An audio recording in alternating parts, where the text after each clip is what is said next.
నేను 2017లో అడిగా, టీటీడీలో అందరూ హిందువులే ఉండాలి, ఒక చర్చిలో చెప్పా. తర్వాత చాలాసార్లు టీటీడీ వాళ్ళని అడిగా, టీటీడీలో పనిచేసే వాళ్ళంతా హిందువులేనా, ఒక కాగితం, ఒక శ్వేతపత్రం చెప్పలేదు. ఎందుకని? అందరూ హిందువులు కాదు. అంటే వాళ్ళ దేవుడు చవట, పనికిమాలోడు, అన్ఫిట్గాడని వాళ్ళు ఒప్పుకున్నట్టే.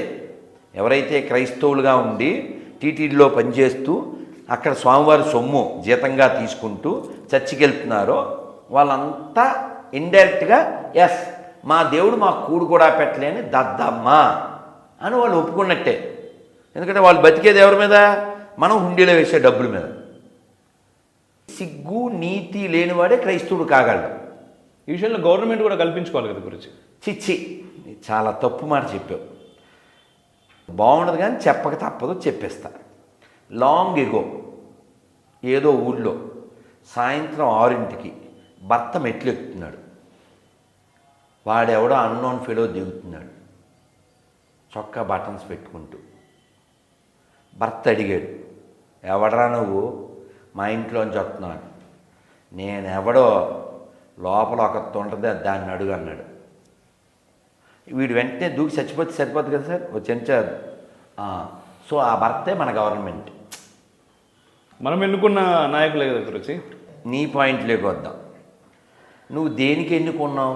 నీకేమన్నా దేవుడు కావాలా, దేశం కావాలా, గుడి కావాలా, గోమాత కావాలా? నువ్వు కులం అనే మలం తినేవాడివి, పార్టీ పెంట తినేవాడివి. రథాలు కాలిపోయినా, గుళ్ళు కూలిపోయినా అసలు పట్టించుకోలేని దద్దమ్మవే. సెక్యులరిజం అనే ముసుగేసుకున్న చవటవే. ఈ మాటలకి నీ వీడియో మొత్తం అప్లోడ్ చేస్తే కింద నన్ను నిన్ను కూడా తిడతారు. ఎవరు? బయట వాళ్ళు కాదు, మనోళ్ళే. అది నాకు చాలా అలవాటు అయిపోయిందిలేండి రోజు. అది పర్లేదు, నిజం ఒప్పుకోరు. ఇంకో జోక్ చెప్తాను, సందర్భం వచ్చిందని. నేను వేరే ఛానల్స్ కూడా ఇంటర్వ్యూ ఇచ్చినప్పుడు సెక్యులర్ కుక్కలో అనే పదం వాడాను. చాలాసార్లు వాడాను. మీకు తెలుసు, మనవాడు అదే టైటిల్ పెట్టేశాడు. 2 సార్లు 3 సార్లు. ఆ కింద కామెంట్లు చేస్తారుగా వాళ్ళు, మనోళ్ళే. అంటే ధర్మం అంటే ఏంటో తెలియని వాళ్ళు అరే ఒరే ఈ పదాలతో చెప్పేస్తూ ఉంటారు. వాళ్ళ ఆన్సర్ చెప్పరు, ఓన్లీ తిట్లో ఒకటే ఉంటుంది, ఆన్సర్ ఉండదు. అక్కడ నుంచి నెంబర్ ఇస్తే కూడా ఉండదు. జోక్ చెప్తున్నాను నీకు ఇప్పుడు. నేను వాళ్ళు తిడతారు కదా అరే ఒరే అని. ఫర్ ఎగ్జాంపుల్ అరే కుక్క అని తిట్టారు అనుకో, ఆ లోపలికి వెళ్ళి ఆ ప్రొఫైల్లోకి నమస్తే కుక్క గారు అంటాను. పెద్ద మాట కదండి. నన్ను తిడుతూ మళ్ళీ రావాలి కదా, నేను లోపలికి వెళ్ళానుగా, రాడు. అక్కడ తిట్టేసి వెళ్ళిపోతాడు అంతే. పోనీ ఇంటరాక్ట్ అవుదామని చెప్పి ఆయన తిట్టిని స్క్రీన్ షాట్ తీసి మళ్ళీ పెడతాను. చెప్పండి కుక్క గారు, నమస్తే కుక్క గారు అలా అంటాను అనుకో, వాడు రాడు. ఎడ్యుకేట్ చేద్దామంటే ఎలా చేయగలను? ఎడ్యుకేట్ చేద్దామనే ప్రయత్నం. అసలు వాళ్ళు ఆ తాత్కాలికమైన దానికే వాళ్ళు కట్టుబడి అలా దిగజారిపోతున్నారు. కాబట్టి గవర్నమెంటు దిగజారిపోయింది అనే పాయింట్ ఎంత నిజమో, అటువంటి దిగజారిన వాడిని నాయకుడిగా చేసుకోవడం అనే దిగజారుడు కూడా ఉన్నారుగా. ప్రపంచంలో ఎక్కడైనా ఏ పోరంబోకైనా పాస్టర్లకు జీతం ఇచ్చే పోరంబోకుని చూపించండి. రైతులకు ఇచ్చామనుకోండి అన్నం పెడతారు, బెగ్గరికి ఇచ్చామనుకోండి దండం పెడతారు, పాస్టర్కి ఇస్తే కన్నం పెడతాడు సార్ కొంపకి. అంటే అర్చకులకు కూడా ఇస్తున్నాం కదా అంటున్నారు. ఈ మాట మాట్లాడు, చెప్పు తెగుద్ది అంటాను నేను తెలుగులో. ఫర్ ఎగ్జాంపుల్, ఈ బాటిల్ నీకు ఇచ్చాను నీళ్లు తాగుతామని, మళ్ళీ నా బాటిల్ నాకు ఇచ్చావు, ఆడితో ఫోటో తీయించావు, స్వామీజీకి బాటిల్ గిఫ్ట్. ఇది ఎంత దుర్మార్గం. అదే మా బాటిల్ మాకు ఇచ్చి నువ్వు ఫేస్బుక్లో పెడతావా? ఈ విషయం అర్థం కావాలి కదా మన వాళ్ళకి కూడా. మరి ఇప్పుడు ప్రాబ్లం బయట ఉందా లోపల ఉందా? లోపలే. హిందీలో చెప్పనా? గురించి हिंदुस्तान की शत्रु किरस्तानी नहीं पाकिस्तानी नहीं सिर्फ हिंदुस्तानी. బిల్కుల్ ఎన్నిసార్లు చెప్పను. ఎండోమెంట్ గురించి మాట్లాడుకుంటే అది చాలా పెద్ద విషయం. అండ్ ఎండోమెంట్ నుంచి దేవాలయాలు బయటకు వస్తాయా, బయటకు వస్తే ఏమవుతాయి, ఎప్పుడు వస్తాయి అనే చాలా ప్రశ్నలు ఉన్నాయి. చాలామంది ప్రయత్నం చేస్తున్నారు, మాట్లాడుతున్నారు. అయితే చివరికి మొన్న ఆంధ్రప్రదేశ్లో ఇక్కడ ఏంటి అర్చకుల వేలంపాట అనేటటువంటి కార్యక్రమం కూడా జరిగింది. తర్వాత చాలా వ్యతిరేకత వచ్చేసరికి దాన్ని ఆపేశారు. అది పవన్ కళ్యాణ్ అనే ఒక వ్యక్తి రోడ్ పైన ఆ రోడ్ షోలో మాట్లాడినప్పుడు అది అందరికి కూడా తెలిసింది, అర్చకులను వేలం వేయబోతున్నారు. తర్వాత అది క్యాన్సిల్ అయింది అని. క్యాన్సిల్ అని చెప్పను. నేను ఒకరిద్దరు పూజాలతో మాట్లాడాను, కావాలంటే నీతో కూడా మాట్లాడిస్తా. నేను వెంటనే దాని మీద చాలా ఫైర్ అవుతూ వెంటనే వీడియో పెట్టాను. అక్కడ ఉన్న అబ్బాయి బాధపడుతూ ఫోన్ చేశాడు అన్నవరం నుంచి. తర్వాత వేరే అర్చకులతో మాట్లాడాను. ఇప్పుడు వాళ్ళు ఫర్ ఎగ్జాంపుల్ ఏ అర్చకుడైనా అక్కడికి వెళ్ళి నువ్వు ఎవరినైనా పెళ్లి చేయించవాలి, ఎవరినైనా తీసుకెళ్ళావు, వాళ్ళు తీసుకెళ్ళి పెళ్లి చేయిస్తుంటారు. ఆ వివాదం ఏంటని అడిగితే వాళ్ళు పెళ్లి చేయిస్తారు, నువ్వు సంభావన ఇస్తావు. ఆ గుడి ఒక వేదిక. ఇప్పుడు గవర్నమెంట్ ఏమంటుందంటే ఎవరెవరైతే అర్చకులు వచ్చి పెళ్లి చేయిస్తారో వాళ్ళు 5,000 ఇవ్వాలి. దాన్ని ఇప్పుడు 1,500కి చేశారని విన్నాను.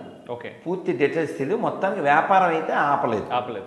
ఎందుకు అంటే 2 లక్ష్యాలు ఉన్నాయి గవర్నమెంట్కి. ఏమిటది? ఒకటి గొర్రె మతం పెంచడం, అది మన డబ్బులతో. ఇప్పుడు గుళ్ళో హుండీ ఎవరు పెత్తనం? గవర్నమెంట్. గుళ్ళో టిక్కెట్లు ఎవరు పెత్తనం? గవర్నమెంట్. చర్చి నుంచి ₹1 తెస్తే నేను శాలువా కప్పుతా, ఇప్పుడే నాకు కప్పెట్టి ఇదే కప్పేస్తా.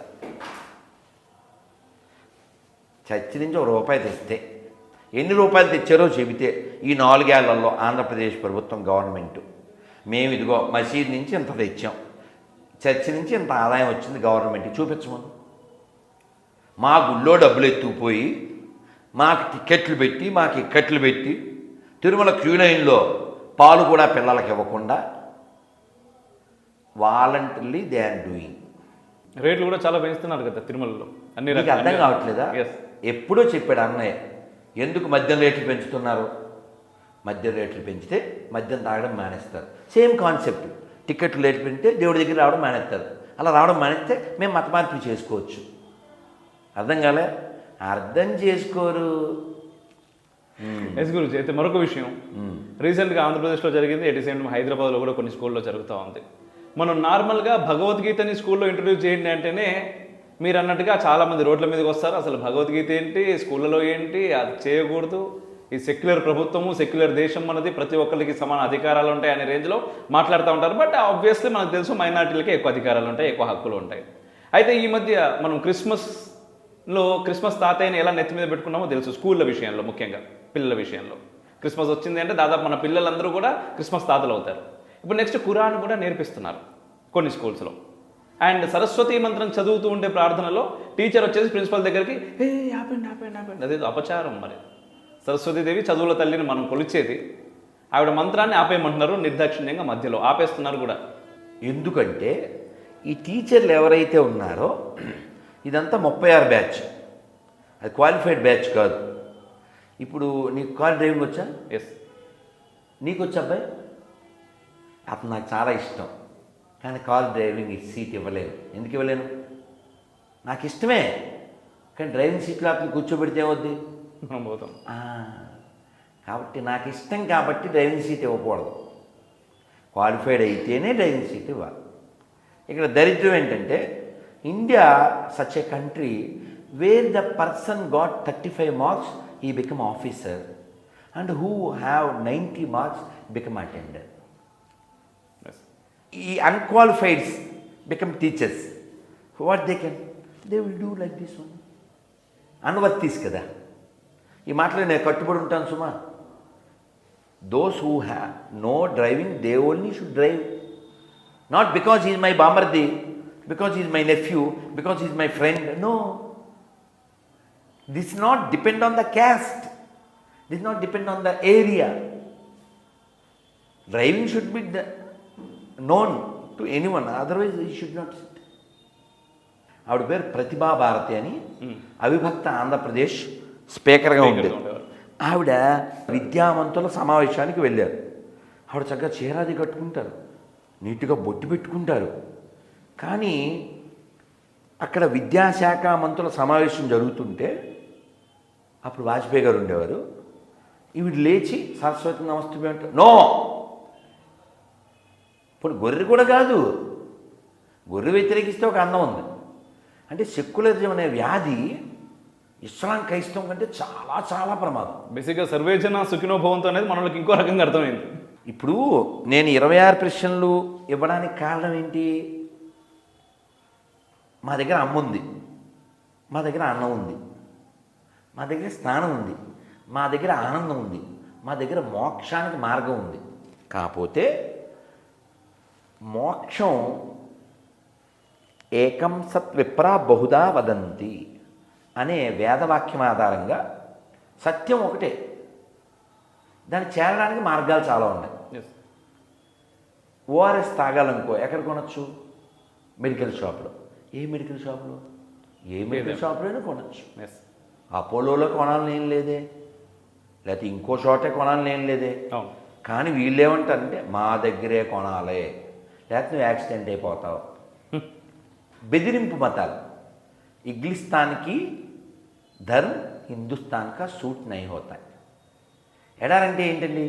వాటర్ ఉండదు, అక్కడ పుట్టిన వాటికి మ్యాటర్ ఉండదు.